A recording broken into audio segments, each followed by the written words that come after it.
Olá, pessoal! Hoje vamos começar mais uma aula de História do sexto ano e dessa vez vamos falar sobre a Mesopotâmia, sobre os povos assírios, caldeus, persas, fenícios e também os hebreus. Então, para começar, no estudo anterior nós aprendemos um pouco sobre a Mesopotâmia, sua localização e alguns dos povos que habitavam a região.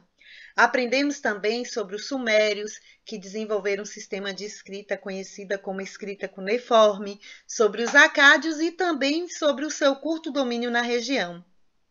Aprendemos também sobre os amoritas e o rei Hammurabi.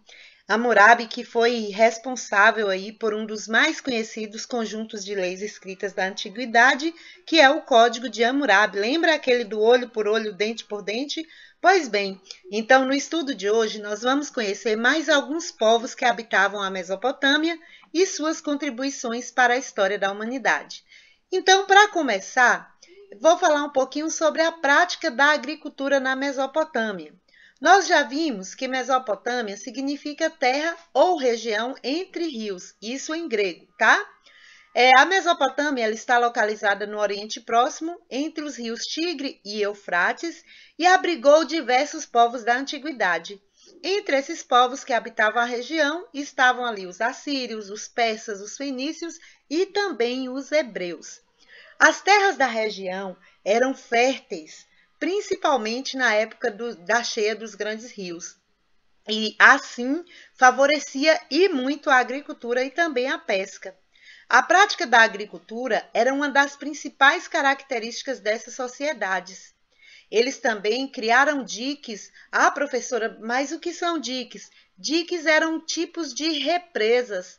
Então, eles construíam essas represas para conter as enchentes e construíam canais de irrigação para terras mais distantes. Então, vamos falar um pouquinho sobre os assírios. Entre os povos que habitaram a região estavam eles, que em 1200 a.C. eles conquistaram a Mesopotâmia por meio dos seus organizados exércitos. O exército ele tinha grande importância para os assírios. Era um povo altamente militarizado, seus soldados ficaram conhecidos como temíveis guerreiros e eles usavam de bastante violência contra seus inimigos.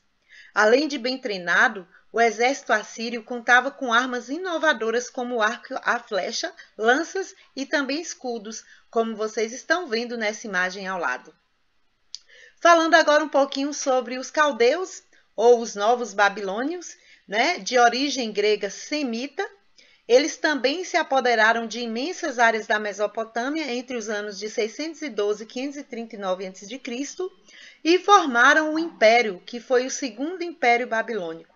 O auge do Império Caldeu ocorreu em 587 a.C., quando Nabucodonosor conquistou Jerusalém. Então, quando Nabucodonosor ele conquistou Jerusalém, ele ampliou o território do império e forçou os judeus a marcharem como escravos para a Babilônia.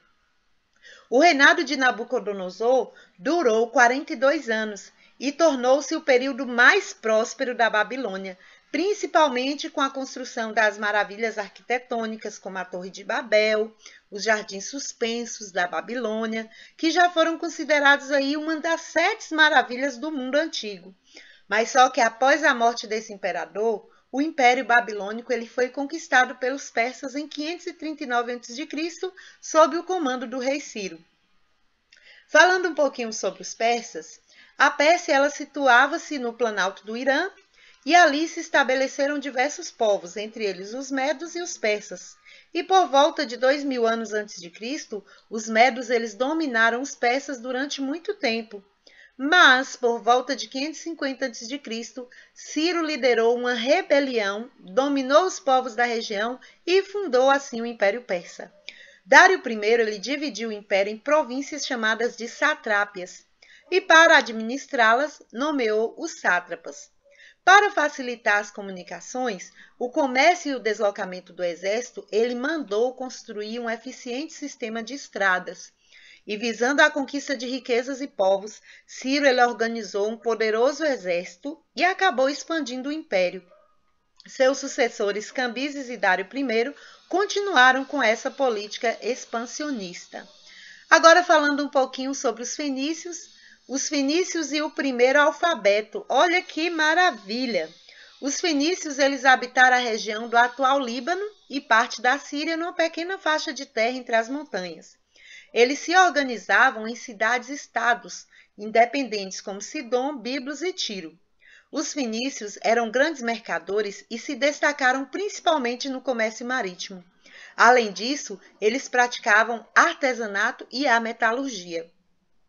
A necessidade de facilitar o comércio e agilizar a comunicação com outros povos levou os fenícios a desenvolverem um alfabeto e cada letra corresponde a um som, e não a uma ideia ou objeto. Assim, esse alfabeto ele possuía 22 letras e todas elas eram consoantes. Os gregos, então, depois acrescentaram as vogais, e o alfabeto fenício serviu de base para o grego, que deu origem ao latino, no qual se baseia o nosso alfabeto. Agora, falando um pouquinho sobre os hebreus, eles viviam da agricultura e do pastoreio, próximo ali da cidade de Ur, na Mesopotâmia, e por volta de 1800 a.C., eles deixaram Ur, guiados por Abraão, e eles partiram em busca de água e boas pastagens e se fixaram na Palestina.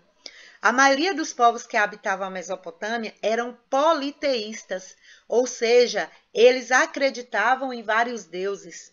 Mas os hebreus, eles foram um dos primeiros povos a adotar o monoteísmo. E o que é monoteísmo? É a crença em um só Deus. A religião dos hebreus é o judaísmo, é a base do cristianismo, religião da maioria dos brasileiros. E a Bíblia, além de ser um livro religioso, é uma importante fonte histórica para contar a história do povo hebreu. Então, agora vamos exercitar um pouquinho o que nós aprendemos na aula de hoje. Como os povos que habitavam a Mesopotâmia se favoreceram ali com as águas dos rios Tigre e Eufrates, hein? Como é que esses povos utilizavam aquelas águas? A questão número 2, vocês vão descrever a importância do exército para os assírios. Por que o exército era tão importante para esse povo? Terceira questão. Nabucodonosor, ele governou durante o auge do Império Caldeu. Então, cite alguns dos feitos desse rei. Então, o que esse rei fez de interessante? Cite aí para mim algum desses feitos. A quarta questão é sobre os persas. Então, vocês podem recapitular um pouquinho, podem voltar lá atrás um pouquinho na parte dos persas e responder. Letra A. Onde situava o Império Persa? Letra B. O que eram os satrápias? Letra C. Qual era o objetivo de Dário ao construir um eficiente sistema de estradas? A quinta questão, vocês vão descrever como viviam os hebreus, sua religião e sua influência na atualidade. A sexta questão, vocês vão observar essa imagem aí ao lado. Essa imagem é do alfabeto fenício. E aí vocês vão responder. De quantas letras era composto esse alfabeto? Lembra que ele só tinha consoantes? 22, né? Eu acho. Não vou dar spoiler. A letra B. Por que esse alfabeto foi criado? Letra C. O alfabeto fenício era composto apenas de consoantes. Então, quem foi que introduziu as vogais nesse alfabeto? Olha que eu falei. A letra D. Você sabe quantas letras tem nosso alfabeto? Quantas e quais são as vogais? Quantas e quais são as consoantes? Então, é isso aí, galerinha. Espero ter ajudado e qualquer dúvida é só chamar.